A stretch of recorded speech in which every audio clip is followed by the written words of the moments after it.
This is something that I hope my kids and my stepdaughter never have to experience, and I hope your kids or stepkids don't either. You see, the deeply emotional response was a result of many years of lacking positive affirmation. I've had to work through a gaping emotional wound of not feeling like I was enough, not feeling like I was connected or bonded at an emotional level. Welcome to the Blended Family Coaching Show, where you'll discover how to move your stepfamily from just surviving to truly thriving. Grab your headphones and listen in as we share practical, real-life strategies for building healthy bonds, Understanding the kids' perspective, romance and partnership, parenting with great teamwork. and yes, even co-parenting with a difficult ex. We're Mike and Kim Anderson, and we believe with the right tools, every step couple can overcome the common challenges of stepfamily life. Join us for authentic and sometimes comical conversations to discover how you can lead your family with confidence and create the future you really want. Hey there. Thanks for joining us today. You know, we are really grateful for you faithful listeners who join us each and every week.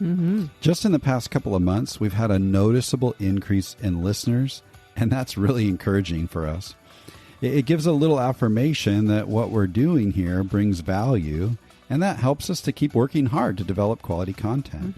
So thank you for following us on Spotify, CastBox, Apple Podcasts, wherever it is that you listen. And by the way, we'd love to hear directly from you as well. Absolutely. Would you leave us a rating and a review over on Apple Podcasts? Maybe share your favorite episode on Instagram or Facebook, or just drop us a line at mikeandkimcoaching.com/share. We would really love to hear from you. Just this week, KLZ Mama left a review on Apple Podcasts that was really an inspiring story about she and her husband's journey. And one thing she said was, "So often we listen to your podcast and say to one another, that sounds just like us." Thank you so much for that feedback, KLZ Mama. We are really focused on being real and relatable on this show, because the truth is we're just like you, simply two people who want to love each other well and love our kids well in the midst of some really complicated family dynamics. So we might be a little farther down the road after 20 years of marriage now, but we've struggled through the hard stuff in our blended family, just like you might be experiencing right now. So take a moment to share your feedback, as well as ask us questions or request that we cover a specific topic that would be helpful for you. We are definitely here to help. All right. So today we want to talk about the power of the positive. Yeah. Now, we have yet to meet a parent or a step-parent that doesn't want a positive relationship with the kids in their home. You know, no one ever says, "Hey, I don't really care about having a good relationship in our home." No, we all want to know there's some level of connection and bonding in our bio and our step relationships. But one of the problems many of us run into is the daily parenting of our kids. Yeah, that's right. Whether they're 7 or 17, it can often feel like we're so focused on correcting or directing and just trying to do our job as parents can feel like we're getting robbed of building genuine, connected relationships with the kids. It feels like parenting sometimes gets in the way of that. Sometimes. And if you're anything like me, you might find it really easy to focus on all the things that need to be improved or fixed and corrected when it comes to the arduous task of raising kids. That's right. It doesn't really matter what age or stage your kids might be in. There seems to be endless areas where we'd like to see more growth in our kids, right? That's for sure. You know, and we believe in implementing strong parenting skills. We really do, which includes correction and direction. However, there's more to parenting than just that. A lot more. You know, sometimes I get tunnel vision when it comes to parenting, and I over-focus on correction and direction without considering the power of the positive that you just mentioned a minute ago, honey. Some of that comes from my tendency to have a bit of a growth mindset. I'm always looking for improvement in myself and people around me. But when I'm really honest, I think it's also a reflection of some things that I've experienced in my life that maybe were less than positive. You know, that reality came really clear to me several years back when I was on the phone with my dad. If you've listened to the show for very long, you may have already heard pieces of my story from when I was growing up. My family of origin is a step family that came about several years after my mom passed away. Now, Dad remarried, and my stepmom is someone I would say is over-focused on correction and direction. I often felt like I either did most things wrong or I simply didn't do enough. I felt both of those things on a regular basis. And my dad typically seemed to just kind of follow my stepmom's lead when it came to parenting. So I didn't feel a lot of encouragement or positive affirmation as a kid. And Dad, if you're listening to this, I hope you know that I love you, and I'm confident in the healing that we've already experienced over the last few years. I know we've worked through some of this stuff. So anyway, just a few years back, I was in my car headed for somewhere, and I ended up in this phone conversation with my dad. He was asking me about some things that were going on in life, and in the midst of the conversation, he took a moment to genuinely share how proud of me he was.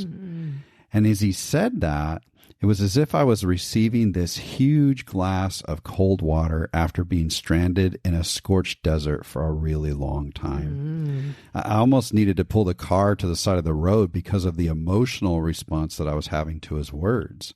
It's part of this healing story that he and I have had over the past several years, and that really is a wonderful thing. However, on the flip side, this is something that I hope my kids and my stepdaughter never have to experience, and I hope your kids or stepkids don't either. You see, the deeply emotional response was a result of many years of lacking positive affirmation. It's true that I've grown into an adult that's reasonably responsible and capable in life because of all that correction and direction that I got, yet I've had to work through a gaping emotional wound of not feeling like I was enough, not feeling like I was connected or bonded at an emotional level. My early years were simply imbalanced and positive affirmation was lacking. Now think about that for a moment. I want you to imagine each of your children as an adult in their maybe late 20s or early 30s. They're driving down the road with you on the phone, and you take a moment to share how proud of them you are. What do you want that experience to be for them? Should it be something that they can easily absorb and simply say, thanks, because you've done that work of affirming them and that they know that they're enough and they're secure in their relationship, and that's been true for years? Or do you want them to be shocked by your words? I'm guessing you want them to simply say thanks. Right. Be able to receive it. Yeah. And if that's true, then the work toward that moment really begins in your parenting today. It will take an intentional focus on vocalizing some positive affirmation that can really be absorbed by your kids and your stepkids. And we're going to share some practical ways to think about this today, beyond simply the attaboys and attagirls that can be somewhat benign when we're communicating with our kids. Absolutely. And, as a parent, this has been challenging for me too over the years. Sure. There are times when I get over-focused on what I want out of my kids. I really want to see my kids express more gratitude when we've gone out of our way to serve them. I want them to be more responsible and make better choices around everything from keeping their room clean to abstaining from things that aren't good for them. Yeah. There sometimes seems to be no shortage of things to critique or maybe even criticize when I'm evaluating our kids' habits, behaviors, and attitudes. And if I'm really honest, there are times when I might be expecting perfection. And maybe there are times when you're unintentionally expecting the same thing from your kids and stepkids as well. Yeah. You might find yourself thinking things like, man, they should know better. I've told them 100 times. Or why do they seem to be tuning me out? Yeah, you might even vocalize that to your partner. Yeah, exactly. And when you or I ruminate on those kinds of thoughts and have ultra high expectations from our kids, we're probably vocalizing our frustrations and negative comments much more than we're noticing anything positive that might be going on with our kids. And I've been there many times. I've been a nagging mom who repeated myself over and over like a broken record, only to be ignored by my kids, right? Yeah. Can you relate? Kind of blends in the background sometimes. Right. Yeah. But I finally discovered this reality. If I'm waiting for perfection before I'm willing to affirm the positive, my approach is inefficient and my nagging is never really going to get through to my kids. I've got to own the fact that nagging is kind of a wet blanket that I'm just throwing on my kids' enthusiasm. Yeah. And it does very little to help the process of growth. It really doesn't. I've had to find a better approach, and that was to harness the power of positive, and that's what we're talking about today. That's right. Now, on the surface, this might seem kind of like a no-brainer, and the truth is, for most parents and step-parents, this can be challenging. But in the end, it's a choice to harness the power of the positive in your parenting. And don't misunderstand us here. This discussion is not about ignoring poor behavior or giving up on healthy boundaries and appropriate consequences. That's not what we're suggesting today at all. What we're focused on here is finding a good rhythm of intentionally offering positive affirmations to our kids so that they can experience more personal and relational security. It's all about how we choose to communicate with our kids and stepkids, even when their behavior is far from perfect. Yeah. And one of the cool things is that the art of positive affirmation can soften a child's heart and actually increase the influence that you want to have in guiding their growth and their development. Absolutely. Because when my nagging exceeds my positive affirmations, it creates walls that lead to relational disconnection, and eventually my kids just tune out. Yeah. But kids will feel valued and accepted when they hear words of positive affirmation regularly, which is going to create more connection and a lot of motivation for growth and improvement, right? Yep. So let's dive in and talk about some practical things when it comes to positive affirmations with our kids. I find it really interesting that research shows the most motivating affirmations for children are those that praise hard work. That is interesting. Yeah, just think about that for a second. It's the praise that focuses on the process they use to reach goals and traits like perseverance and dedication even more than actually achieving the goal itself. Yeah, that's something we need to keep in mind. But kids need to be affirmed in plenty of other ways too, even when they aren't living up to their full potential. Positive affirmations spoken regularly will create more motivation and drive in reaching that potential than correcting, directing, or nagging ever will. Believe me, I've learned this over the years. There is great power in focusing on the positive. That's right. You know, when we coach couples around parenting strategies, we often encourage them to use a 5-to-1 ratio. That's 5 positive affirmations to every correction that we have to give. Okay. I just heard all of you listening groan a little bit. We get that a lot when we make this recommendation. And the truth is, this is really hard. And I'm not sure we've ever consistently upheld that ratio in our own parenting, honey. I know we've tried, but it's been really challenging over the years. But that doesn't change the reality that focusing on the positives is a powerful strategy on 2 very specific levels. First, as we've already said, it can motivate kids to grow and improve. So just imagine you're a kid and your mom or dad, stepmom or stepdad is constantly pointing out the things that you've done wrong or that you could do better. And they do that without any counterbalancing comments about the things you're really putting effort into and doing pretty well. You're probably not going to be very excited about changing your behavior if all your parent or step-parent seems to notice are the things you're doing wrong. You probably aren't feeling very valued or accepted when their focus seems to stay centered on the negative. But imagine if their focus was to switch to the positive things they notice about you, and they start affirming all those things to you, even little things. It's likely going to impact your level of openness to accept hard truths and to make changes that might be necessary because you're starting from a place of feeling valued and accepted. Yeah.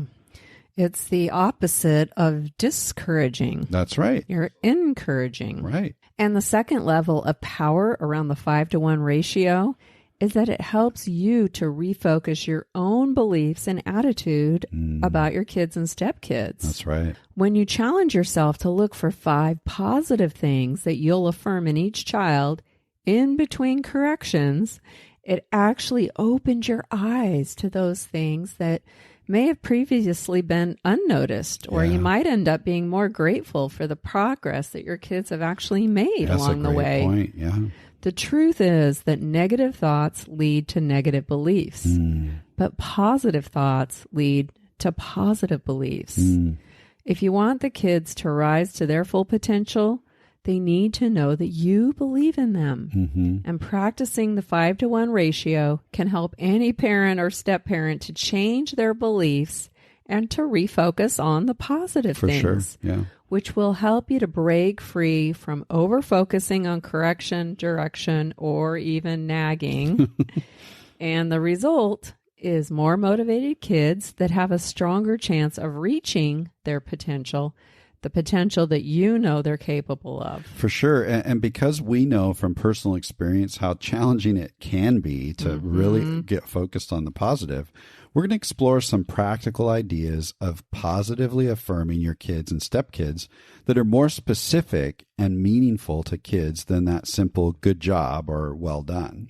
So here are 5 categories that can help you identify some positive affirmations. So let's hop right in. The first one is when you get the opportunity to affirm their character.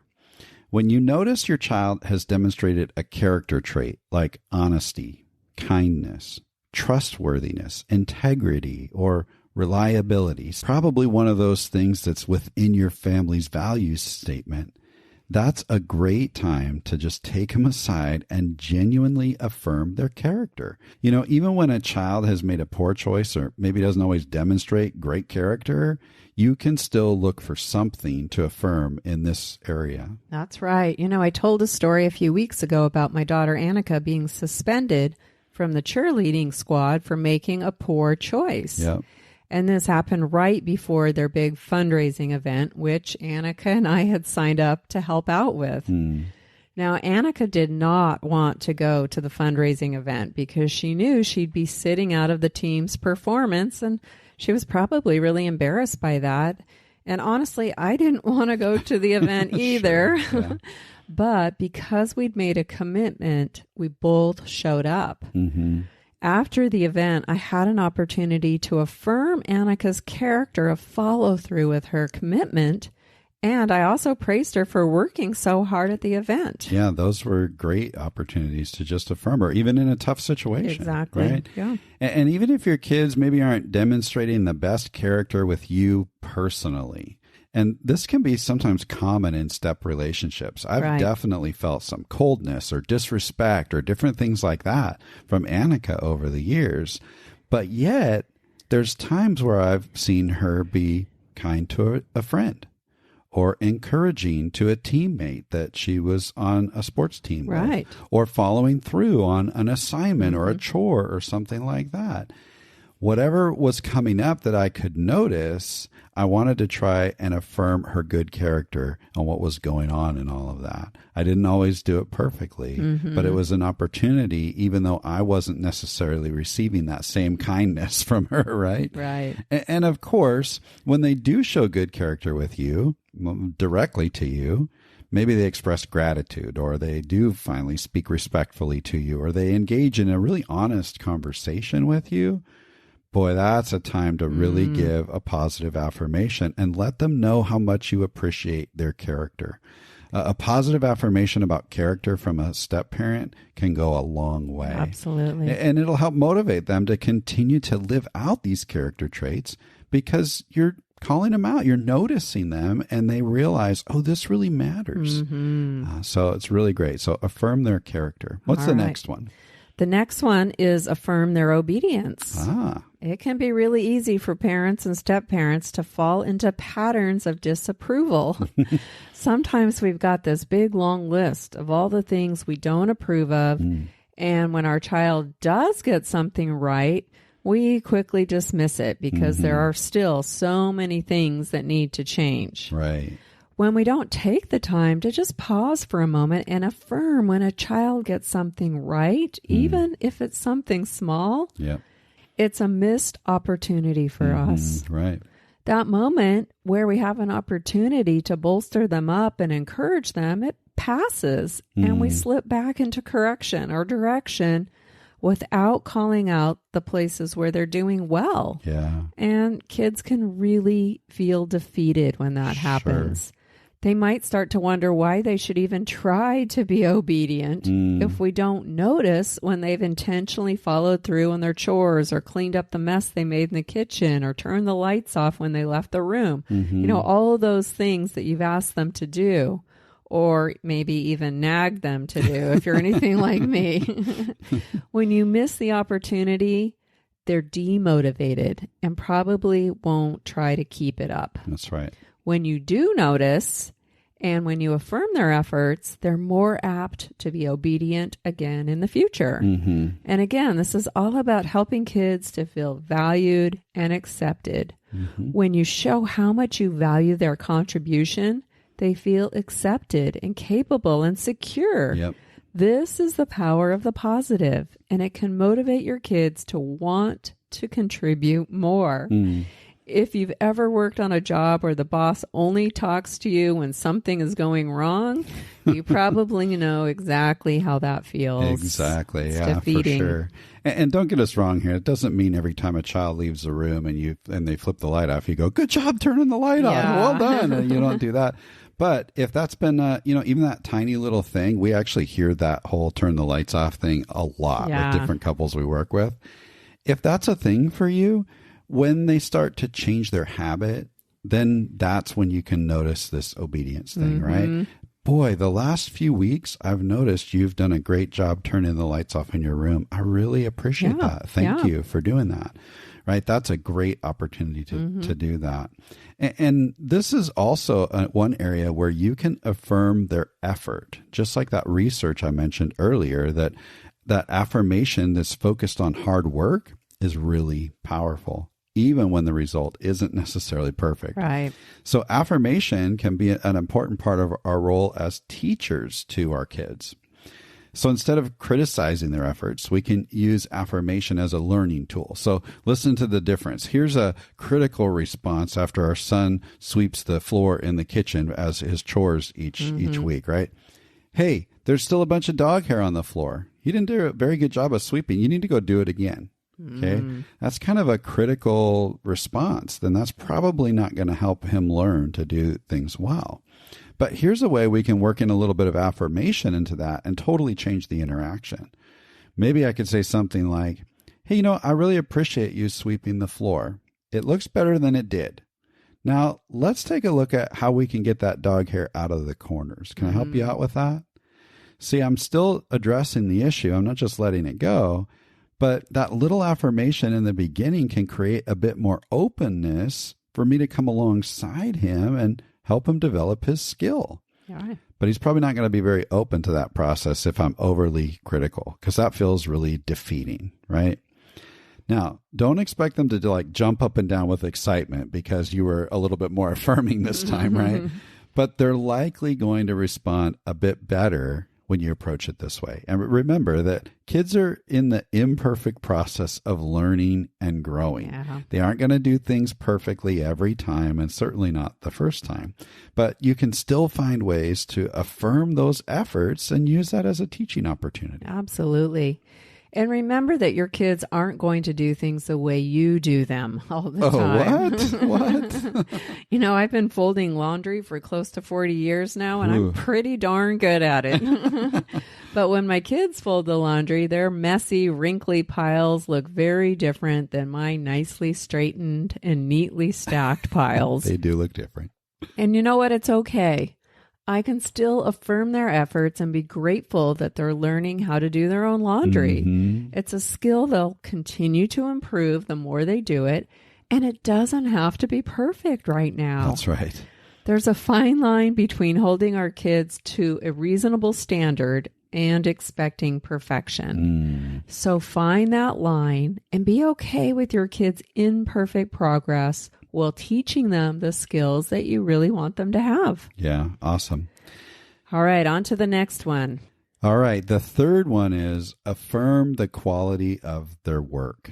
You know, it's really great when kids start to master different skills, not necessarily perfect them, but when they've improved and the quality of their work is pretty evident. This is a great opportunity to give positive affirmations for a job well done and how they're improving along the way. And it could be anything from getting all the hair out of the corners or cleaning their room thoroughly to bringing a grade up in one of their classes or maybe making the varsity team, right? It's growth and it's quality. And that's the kind of thing that we want to focus on. Now, this kind of praise is best when you're able to comment on specific aspects of their work.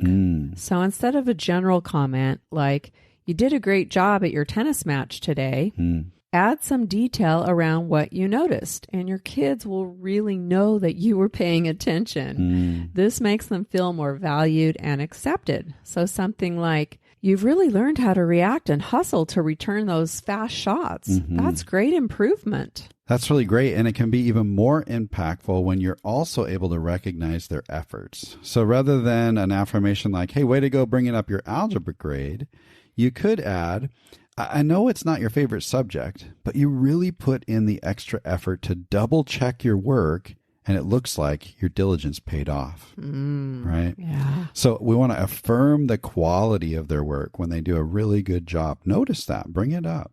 All right, what's the fourth one? The fourth one is to affirm their steps in moving towards a long-term goal. The steps. Yep. And this can be a tough one when you don't see a lot of obvious progress, right? But you can still find ways to encourage your kids as they take imperfect steps towards something that they really want. I like that. You know, when our two younger kids were in elementary school, they had a big, lofty goal of making their school's prestigious unicycle club, the Fire Wheels. That's right. It was pretty prestigious. But this meant they not only had to learn how to ride a unicycle, which is no easy feat, they also had to confidently be able to execute all kinds of tough skills, like riding off a curb without falling and lots of other things that seemed impossible to me. Well, they're definitely impossible for both of us. And simply riding a unicycle a few feet without any curb, without falling, was something that didn't come natural to either of our kids. That's true. But they kept showing up to practice after school, even when for several discouraging months, all they did was fall off their unicycles and come home with lots of bumps and bruises. I'd go to pick them up from practice, and they were always excited to show me what they learned and show off their progress, which didn't really seem like much progress at all to me. It was baby steps, wasn't it? Yeah. But I was able to affirm their tiny baby steps at learning this new skill and even affirm their character trait of perseverance and grit along the way. Yeah. They never gave up, and eventually they both mastered the unicycling skills they needed to make the team, and they had a blast performing at lots of fun events over the years. Yeah, for many years, actually. Yeah. So look for ways to affirm the little steps along the way, even if they're imperfect. Yeah, that's right.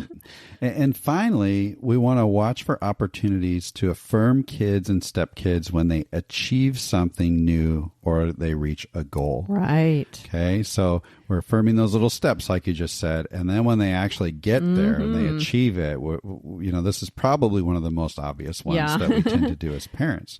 But, something like, wow, that's so awesome that you made the team. I'm not at all surprised. After all your hard work and dedication, I'm really proud of you. Right? That's simple. And your aim here is to take notice of something that your kids are really into or that they're focused on and offer support and encouragement that's realistic and appropriate. We're actually going to talk about appropriateness in a moment. Our daughter Phoebe was always a spender growing up. Like she had a hole burning in her pocket every time she got a little bit of money, and she really struggled to save for many years. But when her teen years hit and she decided she wanted to buy her own vehicle, she did a hard shift in her spending habits and in a relatively short amount of time, she was able to save up $7,000. Wow. And she worked her butt off at her part-time job. It was great. And it was a huge accomplishment for her. And it definitely was an opportunity for us to affirm and praise her for all that hard work and diligence and the sacrifices that she made to reach the goal, and then to take her and finally have her plunk down her money and be like, that's my truck. Yeah. And that was just an awesome thing. She reached the goal. We got to affirm her. It was great. And saving money was a new skill for her. Absolutely. So those are 5 areas where you can focus on when it comes to positive affirmation. But before you head off this week, seeking all the ways that you can praise your kids and stepkids, let's consider one danger zone this whole focus can open up. And that's around overpraising our kids. Yeah, that's right.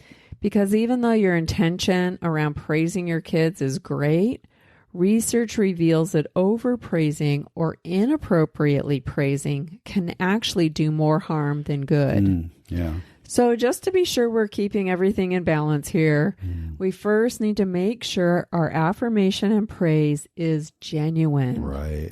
Fabricated or contrived praise can lead to distrust because kids can smell a phony a mile away, especially teenagers. Yep. And they can usually tell when your comments are less than legit, right? Now, second, you'll want to also avoid exaggerated statements like, you're the best athlete on the team. You'll probably go pro someday.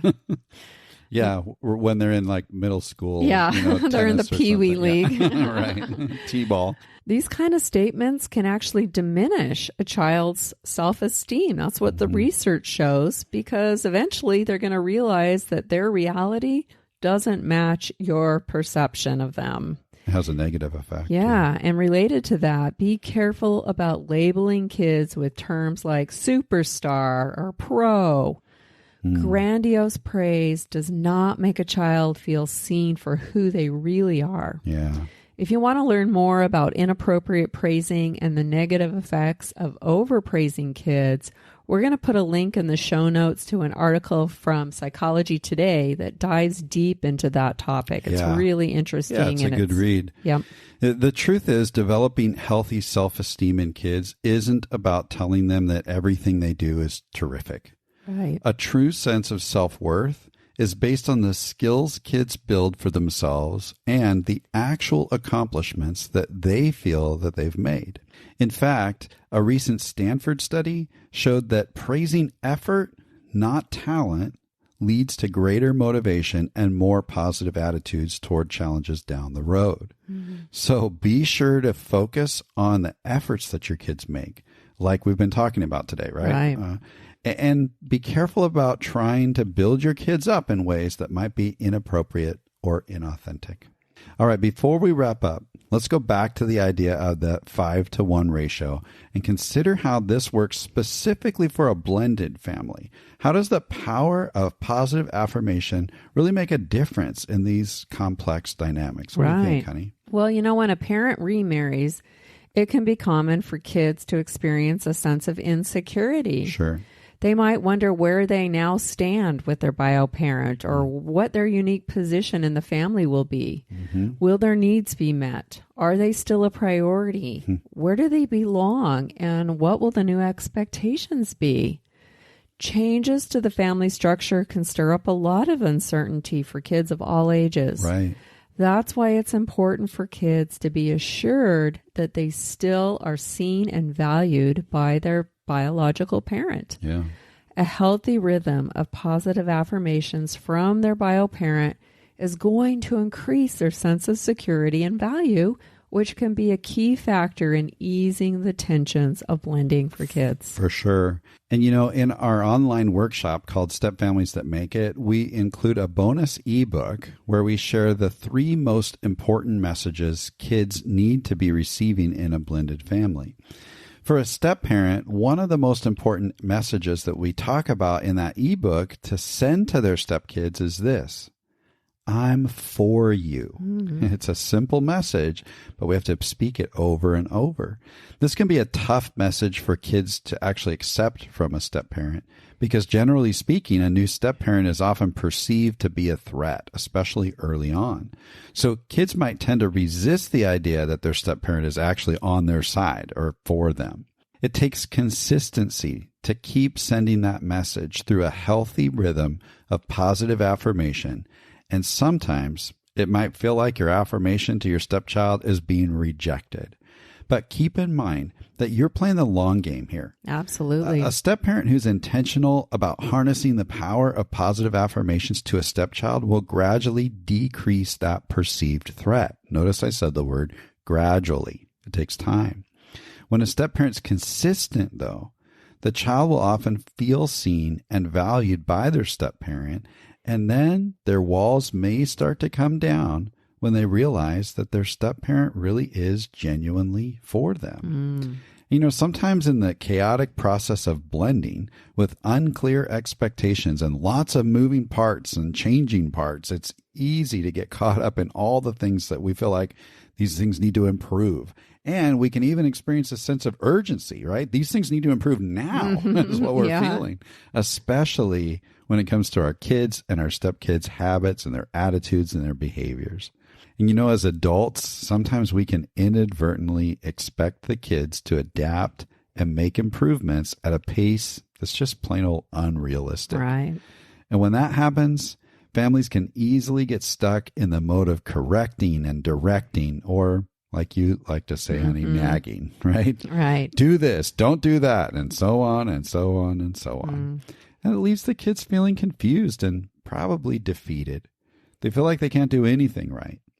So the 5-to-1 ratio is just going to help you to minimize some of that. It's a great goal for you to focus on in your own parenting and the way that you offer positive affirmation. And it can help the kids to ease into this new merging family dynamic just a little bit smoother. Right. So 5-to-1 ratio. Get focused on it around this positive affirmation because it can make a big impact on how well you and your family blends. All right. So maybe you've been listening today and you just don't know how you can possibly manage this 5 positive affirmations to every single correction. It sounds like a lot. Yeah. And maybe it's because you've got a child in your home who's been exhibiting some unacceptable behavior.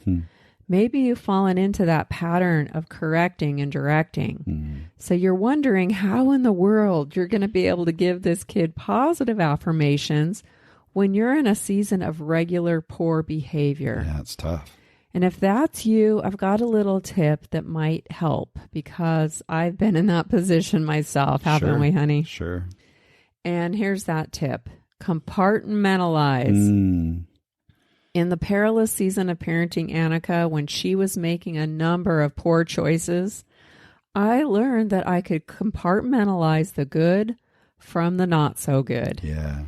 Even though I disapproved of the poor choice she made when she was suspended from the cheer squad, I mean, that behavior went against everything we taught her and it violated our family values. I was still able to put that part of Annika's behavior into a specific place in my mind. And then I decided in my heart to love her well with positive affirmation and grace at every possible opportunity. Yeah. Appropriately, of course. Absolutely. Right. Now, the struggling parts of Annika and her behavior, it did not negate the positive attributes of who she really was at heart. Right. So even though I was disappointed that she had to sit out of the cheer performance that night at the fundraising event, I was determined to leave my heart open to affirming anything positive that I noticed. That's right. And that's how I was able to offer her some genuine affirmation on the ride home about her commitment and her hard work at the event. Yeah, you know, there's an old saying that kids will reach whatever expectation you set for them. Now, we can interpret that to mean our expectations need to be set super high, but honestly, that often backfires on us. I think there's another insight that old saying might give us. See, if I'm a parent who regularly focuses on correction, direction, or nagging, I'm actually lowering the bar in my child's mind. I'm running the risk of them feeling like they're being labeled or that I don't have confidence in them. You see, this imbalance or overcorrection in direction that's not counterbalanced by genuine positive affirmation, it actually becomes low expectations. Right. Yeah. You know, honey, you talked a bit about some of the things you experienced growing up. And you know how I also experienced some things that impacted me as well, Sure. especially around labels. Yeah. You know, most of the time when I made a mistake or I fell short of my parents' expectations and they stayed focused on my failures, it was common for them to withhold positive affirmation. And when that happened, the labeling message I received was that I'm a bad kid. And I was the black sheep of our family for a really long time. Yeah. And I remember at some point as a kid thinking, well, if everyone thinks I'm such a bad kid and they don't seem to notice anything good about me, then what's the point of trying to be good? Yeah. And that's when I went off the rails with my long season of poor choices as a teenager. So it actually became a lower expectation in your mind. Yeah. Because I felt that my parents' new expectation of me was to live up to this label they'd given me of bad kid. Now, I know that sounds a bit crazy, but that was how my underdeveloped and immature brain perceived the situation. Good point. Yeah. And so I became determined to live up to their new expectation and the label that I'd been given as a bad kid. Yeah. Or live down to that new expectation. Right. Yeah. And that's exactly what we were talking about earlier about kids feeling defeated. They give up on themselves when they believe that you've given up on them. Exactly. And, you know, throughout our difficult parenting season with Annika, which lasted for about 5 years. Yeah, it wasn't just the cheerleading No. thing. Yeah. There was a lot of stuff going on. Yeah. But I was determined not to label her or make her feel defeated. I didn't want to crush the good, Yeah. at least not in our home. Well said. And the truth is, when I was able to compartmentalize her negative behavior, I found that there was a lot of heartwarming, amazing, positive attributes about Annika that I really appreciated. And she deserved to know that she was loved unconditionally. For sure. So both of us, we got really intentional about loving Annika with grace, empathy, and acceptance, even throughout a long and painful season. We wanted her to know that even though we disapproved of some of her behavior, we didn't disapprove of her. Yeah. She was valued and cherished always. That's right. And at the same time, we also set and held appropriate boundaries according to her poor choices. Right. You know, we believe that healthy boundaries are loving. And so we didn't overlook her poor behavior. We communicated our expectations to her, and we coached her around how she might make better choices in the future. We followed through on appropriate consequences, and we worked hard at doing all of that with empathy and respect. We didn't always get it right, but we got really intentional about it, right? And this is probably one of the most challenging tasks for a parent and a step-parent to navigate. We had to put a lot of energy and effort into learning and growing in this whole area and really working as a team, you and me, to figure out how we were going to hold these boundaries and really help Annika know that she was loved as a person all at the same time. Yeah. And because we know how hard this is, we talk a lot about it here on the podcast. For sure. So if you'd like to learn more about growing your skills in this area of authoritative parenting that's both firm and loving, we're going to put some links in the show notes to a few past episodes just to help you on your parenting journey if that's what you need to do at this point. Absolutely. Go check them out. Okay, so as we wrap up here, let's just do a quick recap. So we want to apply that 5-to-1 ratio, or at least strive for that. We don't always get that right, but we've worked really hard at that over the years. And we're going to do that in these specific areas. We're going to affirm their character, notice their growth and their positive character traits. We're going to affirm their obedience. So we got to notice when they get it right and they meet expectations. We want to affirm the quality of their work. Boy, when they do the job well, we just want to notice and call it out. Yeah. We want to affirm those steps that move them toward their goal, even those little tiny imperfect steps along the way. And finally, we want to affirm when they actually achieve something new or reach that goal. And remember to focus on their efforts and their determination, not just the accomplishment itself. In the midst of all that, we want to be mindful about overpraising or praising in ways that are inappropriate or not authentic. Remember, be genuine with your affirmation and look for a healthy rhythm in all of this. You want to keep your eyes on the long term. Remember that. Picture what you want in your relationships with your kids and your stepkids when they're adults, and start planting the seeds for that relationship today. Those positive affirmations that you want to offer in a healthy rhythm as they continue to grow, that's investment in that long-term future for your relationship with them. The power of the positive. That's right. So we hope this episode opened your mind and your heart to a few new ways to apply the 5-to-1 ratio in your home and help your kids and stepkids to feel accepted and valued, even through every difficult parenting season that you might go through. That's right. That's right. Okay. Well, that makes this episode a wrap. Until next time.